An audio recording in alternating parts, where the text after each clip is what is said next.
उत्तमङ्गेन वन्देन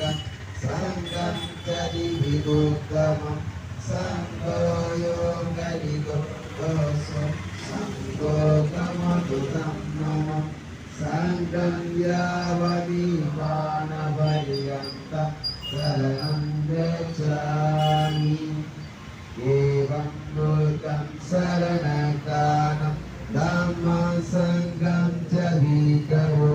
भयं भीतदादिवाय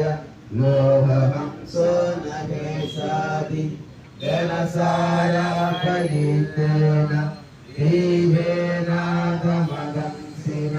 देवगदीवं सम्भूत पूजयामि तमोनुत यन्तसंवारयोगेन धूमेन सुगन्धिना भोजे भोजयन्तं भोजमहायतोत्तमं वर्णगन्धगुणानेन एवं कुसुमसन्दरे पूजयामि मुनीदास देवादासरोगे पूजे निवृत्तं कुसुमेदनेन पुण्येन मे तेन च केवमुखं पूर्वं मिलायादियेतामिदामि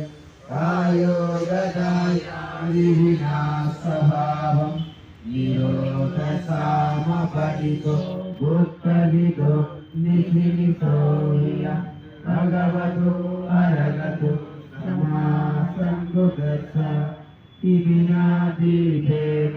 धूपेन भूपेन पूजेमि पूजेमि पूजेमि इदं देवपूर्वमुखभूतं नाम सकलसम्भूतानि वचेतबुद्धानि अभयसावगानि महासावगानि अरवन्दानं भगतिशीलम् अगं बीजेशम् अनुवस्तहोमि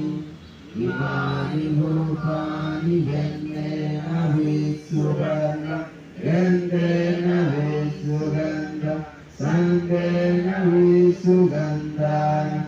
एकमेव गुरुगन्धं गुरुगन्धं गुरुसन्धानं पालुमिसादि एवमेव सभे सङ्गार अनिच्चा सभे सङ्गार दुःख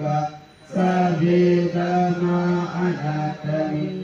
इमाय धम्मानुधम्मपरिवर्त्य बुद्धं पूजयामि इमाय धम्मानुधम्मपरिवर्त्य धम्मं पूजयामि